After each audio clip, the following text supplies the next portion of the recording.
Welcome back to the Wiki Hour. Today we are looking at John Paul Jones and the story of America's first pirate captain. If you like the video, hit that like and subscribe button for more content. John Paul Jones, born John Paul, July 6, 1747. July 18, 1792, was a Scottish-born naval officer who served in the Continental Navy during the American Revolutionary War. Often referred to as the father of the American Navy, Jones is regarded by several commentators as one of the greatest naval commanders in the military history of the United States. Born in Arbigland, Kirkcudbrightshire, Jones became a sailor at the age of 13 and served on board several different merchantmen, including slave ships. After killing a mutinous subordinate, he fled to the British colony of Virginia to avoid being arrested, and in 1775 joined the newly established Continental Navy. During the ensuing war with Great Britain, Jones participated in several naval engagements with the Royal Navy. He led a naval campaign in the Irish and North Seas, attacking British naval and merchant shipping and other civilian targets. As part of the campaign, he raided the English town of Whitehaven, won the North Channel naval duel, and won the Battle of Flamborough Head, gaining him an international reputation. Left without a command in 1787, Jones joined the Imperial Russian Navy and rose to the rank of Rear Admiral. However, after Jones was accused of raping a minor, he was forced out of the Russian Navy and soon died in Paris at the age of 45. A Freemason, Jones made many friends among U.S. political elites, including John Hancock, Thomas Jefferson, and Benjamin Franklin. Early life and training. The John Paul Jones House, in Fredericksburg, Virginia, a new building, on the site of a house owned by his brother William Paul. John Paul, as he was then known, was born on the estate of Arbigland near Kirkbean in the stewartry of Kirkcudbright on the southwest coast of Scotland. His parents had married on November 29, 1733, in New Abbey, Kirkcudbrightshire. John Paul started his maritime career when he was 13, sailing out of Whitehaven in the northern English county of Cumberland as apprentice aboard Friendship under Captain Benson. Paul's older brother, William Paul, had married and settled in Fredericksburg, colony of Virginia. Virginia was the destination of many of the younger Paul's voyages. For several years, Paul worked as a sailor, sailing aboard several merchant ships. In 1764, he became involved in the Atlantic slave trade, serving as third mate on board the slave ship King George. 2 years later, he transferred to the crew of Two Friends, a 50-foot slave ship, which operated out of Kingston, Jamaica, as first mate. After completing several voyages to West Africa, Paul left the slave trade, which he described as an abominable trade, in 1768. While Two Friends was docked in Kingston, Paul booked passage on a ship to Scotland. Paul's career was quickly and unexpectedly advanced during his next voyage aboard the brig John, which sailed from port in 1768, when both the captain and a ranking mate suddenly died of yellow fever. With the crew encouraging and voting him to, Paul managed to navigate the ship back to a safe port, and in reward for this feat, the vessel's grateful Scottish owners made him master of the ship and its crew, giving him 10% of the cargo. He led 2 voyages to the West Indies before running into difficulty. During his second voyage in 1770, John Paul had one of his crew flogged after trying to start a mutiny about early payment of wages, leading to accusations that his discipline was unnecessarily cruel. These claims were initially dismissed, but his favorable reputation was destroyed when the sailor died a few weeks later. John Paul was arrested for his involvement in the man's death. He was imprisoned in Kirkcudbright toll booth, but later released on bail. The negative effect of this episode on his reputation is indisputable. The local governor encouraged John Paul to leave the area and change his name while on bail. The man who died of his injuries was not a usual sailor, but an adventurer from a very influential Scottish family. Leaving Scotland, John Paul commanded a London-registered vessel named Betsy, a West Indiaman mounting 22 guns, engaging in commercial speculation in Tobago for about 18 months. This came to an end, however, when he killed a mutinous crew member with a sword in a dispute over wages. Years later, in a letter to Benjamin Franklin describing the incident, John Paul claimed that the killing was committed in self-defense. But he was not willing to wait to be tried in an admiral's court, which would have taken months to assemble, and where the family of his first victim had been influential. He felt compelled to flee. There is an 18-month gap in Jones's history, and some biographers explore the possibility that in order to escape Tobago, he may have become a pirate. Rumors of piracy followed him, but may have been created by his detractors. But he eventually reappeared in Fredericksburg, Virginia, leaving his fortune behind. He also sought to arrange the affairs of his brother, who had died there without leaving any immediate family. He was granted land in Frederick County, Virginia. About this time, John Paul assumed the surname of Jones in addition to his original surname. There is a long-held tradition in the state of North Carolina that John Paul adopted the name Jones in honor of Willie Jones of Halifax, North Carolina. Jones courted Dorothea Spotswood Dandridge, the future bride of Patrick Henry, and made a valuable friendship with Dr. John K. Reed during his time in Virginia. In the summer of 1775, Jones met Joseph Hughes and other revolutionary leaders in Philadelphia. From that period, America became the country of his fond election, as he afterwards expressed himself, to Baron Joan Dirk van der Capellen tot den Pol. It was not long afterward that John Paul Jones joined the American Navy to fight against Britain. Naval career, American colonies.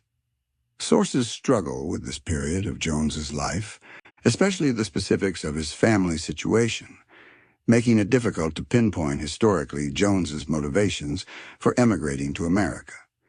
It is not known whether his plans were not developing as expected for the plantation, or if he was inspired by a revolutionary spirit. It is known that he was elected to the American Philosophical Society in Philadelphia in 1774. Jones left for Philadelphia shortly after settling in North America to volunteer his services around 1775 to the newly founded Continental Navy, precursor to the United States Navy. During this time, the Navy and Marines were being formally established, and suitable ships' officers and captains were in great demand. Jones's potential would likely have gone unrecognized were it not for the endorsement of Richard Henry Lee, who knew of his abilities. With help from influential members of the Continental Congress, Jones was appointed as a first lieutenant of the newly converted 24-gun frigate USS Alfred in the Continental Navy on December 7, 1775. Revolutionary War Command, Early Command. Jones sailed from the Delaware River in February 1776 aboard Alfred on the Continental Navy's maiden cruise. It was aboard this vessel that Jones took the honor of hoisting the first U.S. ensign, the Continental Union flag, over a naval vessel. The fleet had been expected to cruise along the coast, but was ordered instead by Commodore Essex Hopkins to sail for the Bahamas, where Nassau was raided for military supplies. The fleet had an unsuccessful encounter with a British packet ship on the return voyage. Jones was then assigned command of the sloop USS Providence. Congress had recently ordered the construction of 13 frigates for the American Navy, one of which was to be commanded by Jones. In exchange for this prestigious command, Jones accepted his commission aboard the smaller Providence. Over the summer of 1776, as commander of Providence, Jones performed various services for the Continental Navy and Congress. These services included the transport of troops, the movement of supplies, and the escort of convoys. During this time, Jones was able to assist a brig from Hispaniola that was being chased by HMS Cerberus and laden with military stores. The brig was then purchased by Congress and put in commission as USS Hampton, with Captain Hoisted Hacker commanding. During a later 6-week voyage to Nova Scotia, Jones captured 16 prizes and inflicted significant damage in the raid on Canso. Jones's next command came as a result of Commodore Hopkins's orders to liberate hundreds of American prisoners forced to labor in coal mines in Nova Scotia, and also to raid British shipping. On November 1st, 1776, Jones set sail in command of Alfred to carry out this mission. Winter conditions prevented freeing the prisoners, but the mission did result in the capture of Mellish, a vessel carrying a vital supply of winter clothing intended for General John Burgoyne's troops in Canada. Command of Ranger. Despite his successes at sea, Jones' disagreements with those in authority reached a new level upon arrival in Boston on December 16, 1776. While at the port, he began feuding with Commodore Hopkins, as Jones believed that Hopkins was hindering his advancement by talking down his campaign plans. As a result of this and other frustrations, Jones was assigned the smaller command of the newly constructed USS Ranger on June 14, 1777, the same day that the new Stars and Stripes flag was adopted. After making the necessary preparations, Jones sailed for France on November 1st, 1777, with orders to assist the American cause however possible. The American commissioners in France were Benjamin Franklin, Silas Deane, and Arthur Lee, and they listened to Jones's strategic recommendations. They promised him the command of India, a new vessel being constructed for America by the Netherlands in Amsterdam. Britain, however, was able to divert L'Indien away from American hands by exerting pressure to ensure its sale to France instead, which had not yet allied with America. Jones was again left without a command, an unpleasant reminder of his stagnation in Boston from late 1776 until early 1777. It is thought that during this time, Jones developed his close friendship with Franklin, whom he greatly admired. On February 6, 1778, France signed the Treaty of Alliance with America, formally recognizing the independence of the new American Republic. 8 days later, Captain Jones's Ranger became the first American naval vessel to be formally saluted by the French, with a 9-gun salute fired from Captain Lamotte Piquet's flagship. Jones wrote of the event, "I accepted his offer all the more, for after all it was a recognition of our independence and in the nation." On April 10th, Jones set sail from Brest, France, for the western coasts of Great Britain. Ranger attacks the British. Jones had some early successes against British merchant shipping in the Irish Sea. He persuaded his crew on April 17, 1778, to participate in an assault on Whitehaven, the town where his maritime career had begun. Jones later wrote about the poor command qualities of his senior officers, having tactfully avoided such matters in his official report. Their object, they said, was gain, not honor. They were poor. Instead of encouraging the morale of the crew, they excited them to disobedience. They persuaded them that they had the right to judge whether a measure that was proposed to them was good or bad. Contrary winds forced them to abandon the attempt and drive Ranger towards Ireland, causing more trouble for British shipping on the way. On April 20th, Jones learned from captured sailors that the Royal Navy sloop of war HMS Drake was anchored off Carrickfergus Island. According to the diary of Ranger's surgeon, Jones's first intention was to attack the vessel in broad daylight, but his sailors were unwilling to undertake it, another incident omitted from the official report. Therefore, the attack took place just after midnight, But the mate responsible for dropping the anchor to halt Ranger right alongside Drake misjudged the timing in the dark.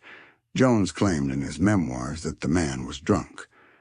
So Jones had to cut his anchor cable and run. The wind shifted, and Ranger recrossed the Irish Sea to make another attempt at raiding Whitehaven. Jones led the assault with 2 boats of 15 men just after midnight on April 23rd, hoping to set fire to and sink all of the ships anchored in Whitehaven's harbor, which numbered between 200 and 400 wooden vessels and consisted of a full merchant fleet and many coal transporters. They also hoped to terrorize the townspeople by lighting further fires.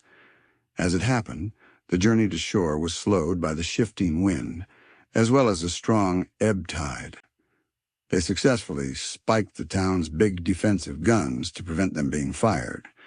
But lighting fires proved difficult, as the lanterns in both boats had run out of fuel. To remedy this, some of the party were sent to raid a public house on the quayside, but the temptation to stop for a quick drink led to a further delay. Dawn was breaking by the time they returned and began the arson attacks, so efforts were concentrated on the coal ship Thompson in the hope that the flames would spread to adjacent vessels, all grounded by the low tide. However, in the twilight, one of the crew slipped away and alerted residents on a harborside street. A fire alert was sounded, and large numbers of people came running to the quay, forcing the Americans to retreat, and extinguishing the flames with the town's 2 fire engines. The townspeople's hopes of sinking Jones's boats with a cannon fire were dashed because of the prudent spiking. Jones next crossed the Solway Firth from Whitehaven to Scotland, hoping to hold for ransom Dunbar Douglas, 4th Earl of Selkirk, who lived on St. Mary's Isle near Kirkcudbright. The Earl, Jones reasoned, could be exchanged for American sailors impressed into the Royal Navy. The Earl was discovered to be absent from his estate, so his wife entertained the officers and conducted the negotiations.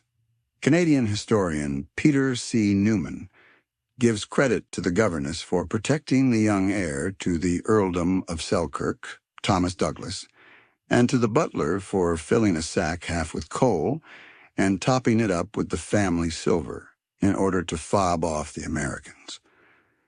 Jones claimed that he intended to return directly to his ship and continue seeking prizes elsewhere, but his crew wished to pillage, burn, and plunder all they could.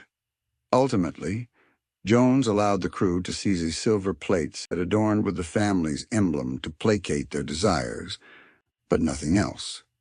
Jones bought the plate when it was later sold off in France, and he returned it to the Earl of Selkirk after the war. The attacks on St. Mary's Isle and Whitehaven resulted in no prizes or profits which would be shared with the crew under normal circumstances. Throughout the mission, the crew acted as if they were aboard a privateer, not a warship, led by Lieutenant Thomas Simpson, Jones's second-in-command. Return to Ireland.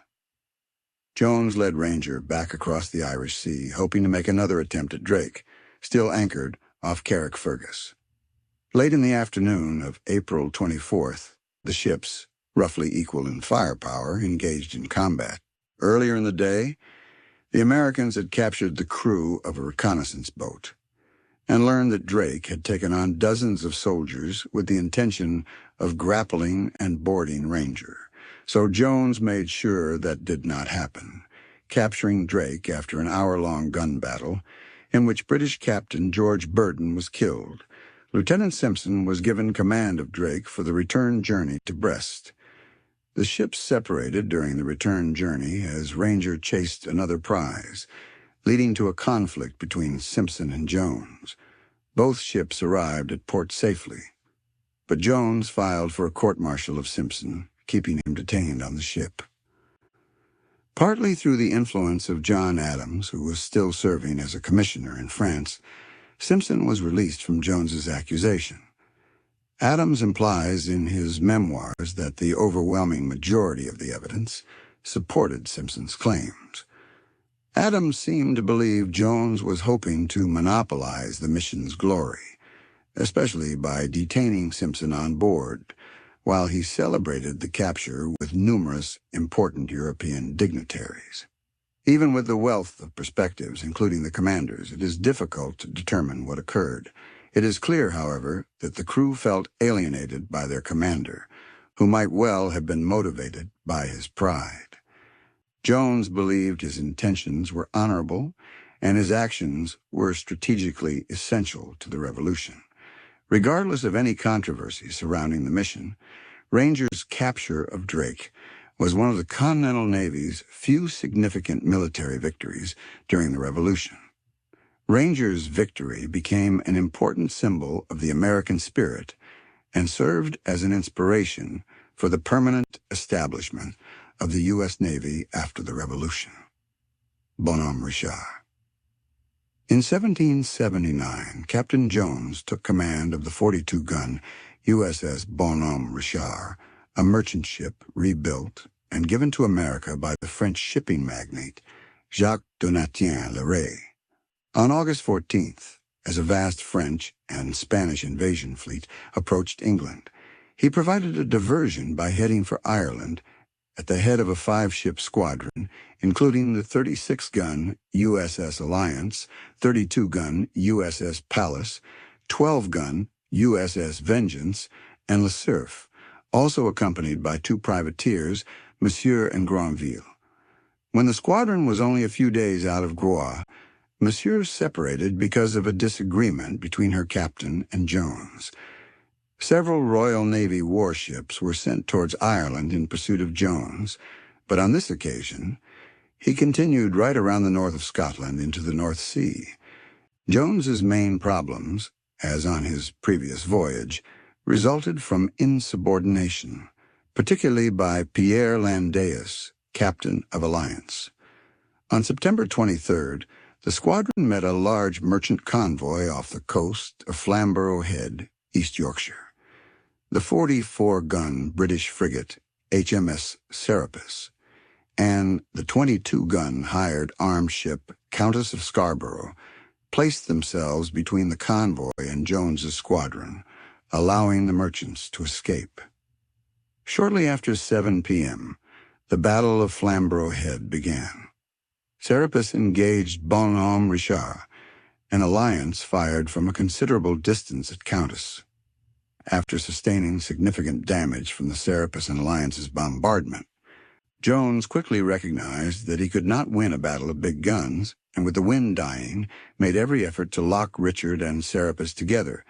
His famous, albeit apocryphal quotation, "I have not yet begun to fight," was said to have been uttered in reply to a demand to surrender in this phase of the battle. After about an hour, he succeeded, and he began clearing the British decks with his deck guns and his marine marksmen in the rigging. Alliance sailed past and fired a broadside, doing at least as much damage to Richard as to Serapis. Meanwhile, Countess of Scarborough had enticed Pallas downwind of the main battle, beginning a separate engagement. When Alliance approached this contest, about an hour after it had begun, the badly damaged Countess surrendered. With Bonhomme Richard burning and sinking, it seems that her ensign was shot away. When one of the officers shouted a surrender, believing his captain to be dead, the British commander asked, seriously this time, if they had struck their colors. Jones later remembered saying something like, "I am determined to make you strike," but the words allegedly heard by crew members and reported in newspapers a few days later were more like, "I may sink, but I'll be damned if I strike." An attempt by the British to board Bonhomme Richard was thwarted, and a grenade thrown by an American sailor caused the explosion of a large quantity of gunpowder on Serapis's lower gun deck. Alliance returned to the main battle, firing 2 broadsides. Again, these did at least as much damage to Richard as to Serapis. But the tactic worked to the extent that Serapis was unable to move. With Alliance keeping well out of the line of his own great guns, Captain Pearson of Serapis accepted that prolonging the battle could achieve nothing, so he surrendered. Most of Bonhomme Richard's crew transferred to other vessels, and after a day and a half of frantic repair efforts, it was decided that the ship could not be saved. Bonhomme Richard was allowed to sink, and Jones took command of Serapis for the trip to the island of Texel in neutral, but American sympathizing, Holland. In the following year, King Louis XVI of France honored Jones with the title Chevalier. Jones accepted the honor and desired the title to be used thereafter. When the Continental Congress in 1787 resolved that a medal of gold be struck in commemoration of his valor and brilliant services, it was to be presented to Chevalier Jean-Paul Jones. He also received from Louis XVI a decoration of l'Institution de Mérite Militaire and a sword. By contrast, in Britain at this time, he was usually denigrated as a pirate. Jones was also admitted as an original member of the Society of the Cincinnati in the state of Pennsylvania when it was established in 1783, Russian service. In June 1782, Jones was appointed to command the 74-gun USS America, but his command fell through when Congress decided to give America to the French as replacement for the wrecked Le Magnifique. As a result, he was given assignment in Europe in 1783 to collect prize money to his former hands. At length, this too expired, and Jones was left without prospects for active employment, leading him on April 23, 1787, to enter into the service of the Empress Catherine II of Russia, who placed great confidence in Jones, saying, "He will get to Constantinople." He was granted name as a French subject, Pavel de Jones, Paul de Jones. Jones avowed his intention, however, to preserve the condition of an American citizen and officer. As a rear admiral aboard the 24-gun flagship Vladimir, he took part in the naval campaign in the Dnieper Bug Liman, an arm of the Black Sea, into which the Southern Bug and Dnieper rivers flow against the Turks, in concert with the Dnieper flotilla commanded by Prince Charles of Nassau-Siegen. Jones faced a considerable and larger Turkish fleet that consisted of over 100 vessels, including 18 ships of the line and 40 frigates. Jones' ships were poorly built, manned by impressed serfs, and were not fully armed. Additionally, he had to communicate with his fleet through a translator. He wanted to use a defensive strategy and bickered with Nassau-Siegen, who wanted to rush in and attack. Jones wanted to use a V-shape with his fleet, placing it at the mouth of the Bug River to funnel the Turkish Navy down the river into a killing field created by deadly crossfire. But the wind was against him. Still, he had his fleet create this formation by throwing their anchors out and dragging themselves into place. The strategy worked, and the larger Turkish Navy was defeated. During the battle, Nassau-Siegen's flagship fled the battle to a safe position. But when the battle was won and the enemy flagship was trapped, grounded on a sandbar, Jones ordered his crew to approach and capture the flagship. Instead, his Russian captain pulled up short, anchored himself, and let Nassau-Siegen claim the prize. Despite it being Jones's successes and strategies, during this time, Potemkin's letters to Empress Catherine gave credit to Nassau-Siegen to prevent Jones from gathering power at court. When Jones confronted Potemkin and told him that he, Potemkin, was being manipulated by Nassau-Siegen, Potemkin responded, "No one manipulates me, not even the Empress." Jones and Nassau-Siegen repulsed the Ottoman forces from the area, but the jealous intrigues of Nassau-Siegen, and perhaps Jones's own ineptitude for imperial politics, turned the Russian commander Prince Grigory Potemkin against Jones. Jones was recalled to St. Petersburg for the claimed purpose of transfer to a command in the North Sea. Other factors may have included the theoretical resentment of rival officers, some of whom were several ex-British naval officers also in Russian employment, who regarded Jones as a renegade and refused to speak to him. As a foreigner among the Russian court, Jones threatened the existing power structures. He had successfully defeated the Turkish navy and was no longer as important to the war. His immediate superior, Prince Potemkin, was known for his deviousness and court intrigue, and as a man who allowed only sycophants to serve under him and chafed at Jones' pride and inexpert courtly intrigue. After Jones' victory, Potemkin began to assign him impossible missions, designed to force him to fail. On June 8, 1788, Jones was awarded the Order of St. Anna, but he left the following month. Gold braids and a red ribbon, who then gagged her with a white handkerchief and vaginally penetrated her. A regimental surgeon and a midwife both examined her and found evidence to substantiate these physical and sexual assaults. Jones' manservant, Johann Gottfried Ball, testified that Jones had been wearing his dress uniform when Stepanova entered Jones' chamber. He reported that on looking through a keyhole, he saw Jones was in a gown, not his uniform. Ball also stated he later saw the girl leaving, her lips covered in blood and face swollen from weeping. He further told the police that he entered his master's chamber to make the bed that night and discovered drops of blood on the floor.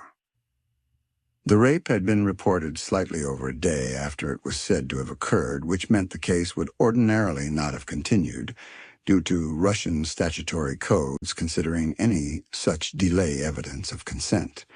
But Catherine intervened directly to allow the legal proceedings to continue. She was known to intercede in cases where women faced insurmountable odds. Jones hired a lawyer who soon quit the case, speculatively, by order of Catherine via the Governor General of St. Petersburg. Jones claimed in a statement to prosecutors that he had often paid Stepanova for sex previously, but denied that he had raped her. Jones stated he had not taken her virginity and believed her to be older than was being claimed. He wrote, "I love women, I confess, and the pleasures that one only obtains from that sex. But to get such things by force is horrible to me." However, Jones later claimed the accusation was entirely false, stemming from the supposed desire of Katerina's mother, Sofia Fyodorovna, to gain financially from a prominent man. He also produced Katerina's father, Stefan Holzwarten, to testify in court that his daughter was 12 rather than 10 years old, and that his wife had left him for another man, lived in a brothel, and was herself promiscuous. Jones involved the Comte de Ségur, the French representative at the Russian court, and also Jones's last friend in the capital, to whom he claimed that Stepanova had come asking him for linen or lace to mend, and then performed indecent gestures, but that he had advised her not to enter upon so vile a career, gave her some money, and dismissed her. Ségur investigated the accusation and suggested to Potemkin that it was false, and that Jones was the victim of a plot by Prince Charles for his own purposes. Ségur advanced theories that Jones had either offended men who shared the Empress's bed, or else that he had angered Catherine by refusing advances from her. Jones' appeal to Potemkin fell on deaf ears, leaving Jones without Russian support against the judgment of the Russian sovereign. However, the international pressure applied by American and French connections via the Comte de Ségur persuaded Catherine to grant Jones 2 years' leave abroad, a de facto exile, rather than the usual punishment for rape by an officer of decapitation or a lifetime of penal labor. According to Jacob Bell, the Empress' actions here proved her priorities. She dismissed a tried naval commander, especially sought out by her agents abroad during wartime, showing that she merited the allegations against Jones higher than his potential martial service. Later life. In May 1790, Jones arrived in Paris. He still retained his position as Russian Rear Admiral, with a corresponding pension which allowed him to remain in retirement until his death 2 years later. But he was no longer able to find a foothold in Paris society. Thomas Carlyle wrote of him, "Poor Paul, hunger and dispiritment track thy sinking footsteps." 44. During this time, he made several attempts to re-enter the service in the Russian Navy. However, Catherine did not respond to his letters, explaining to their go-between Baron von Grimm that Jones's service record was not exceptional, and that as a result of the rape suit against Jones, Russian seamen refused to serve under him. Catherine also used her influence to block attempts by Jones to join the Danish and Swedish navies. By this time, his memoirs had been published in Edinburgh. Inspired by them, James Fenimore Cooper and Alexandre Dumas later wrote their own adventure novels. Cooper's 1824 novel, The Pilot, contains fictionalized accounts of Jones's maritime activities, and Dumas' Captain Paul is a follow-up novel to The Pilot, published in 1846. During this period, he wrote his Narrative of the Campaign of the Lyman.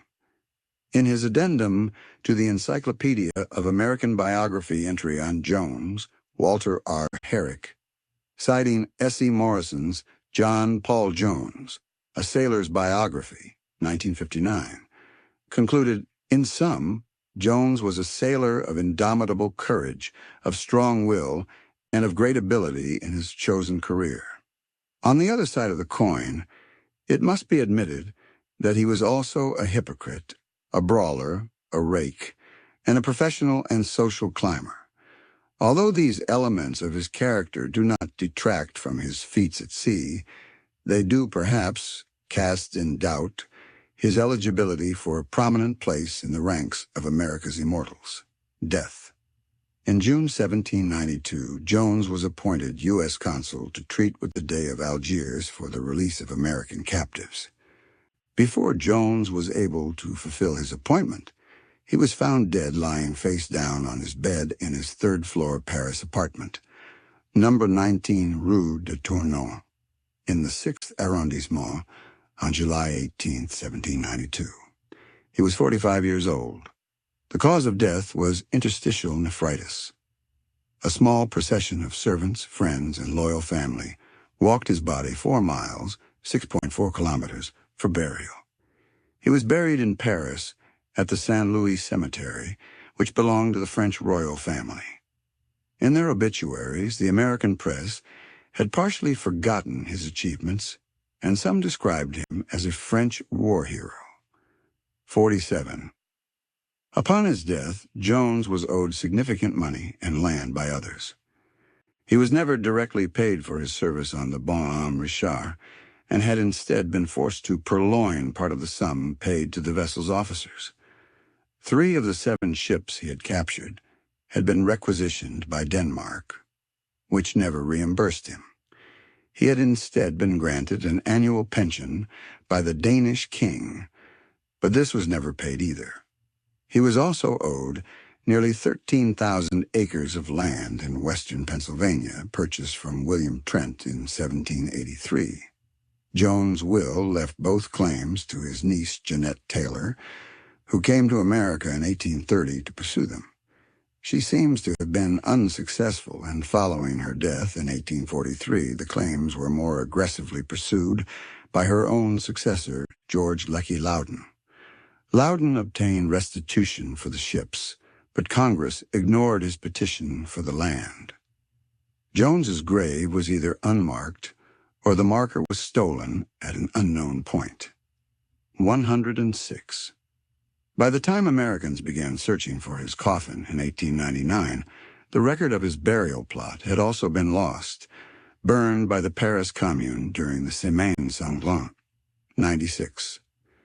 Meanwhile, his personal papers had been transferred among several people, and finally were displayed in the shop window of a New York bakery where, in 1824, a customer noticed them and purchased them.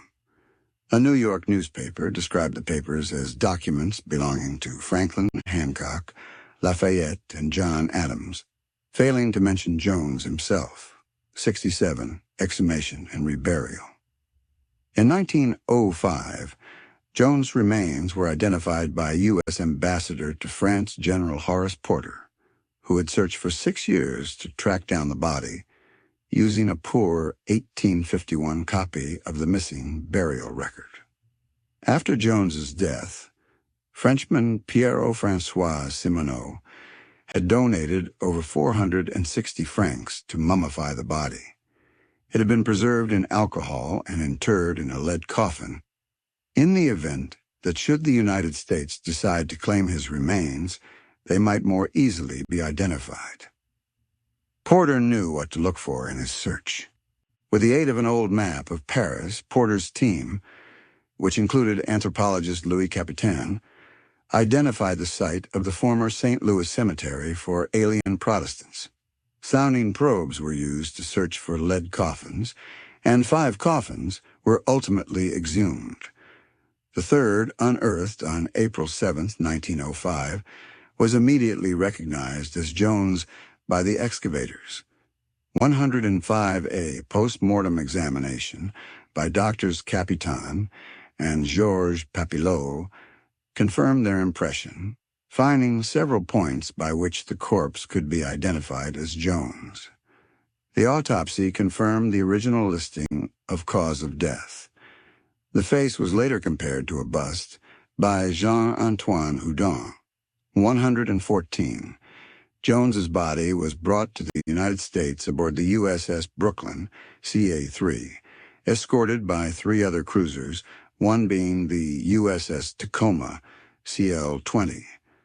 On approaching the American coastline, 7 United States Navy battleships joined the procession, escorting Jones's body back to America. On April 24, 1906, Jones's coffin was installed in Bancroft Hall at the U.S. Naval Academy, Annapolis, Maryland, following a ceremony in Dahlgren Hall, presided by President Theodore Roosevelt, who gave a speech paying tribute to Jones and holding him up as an example to the officers of the Navy. On January 26, 1913, the captain's remains were finally reinterred in a bronze and marble sarcophagus, designed by Sylvain Salieris at the Naval Academy Chapel in Annapolis. Posthumous pardon at Whitehaven.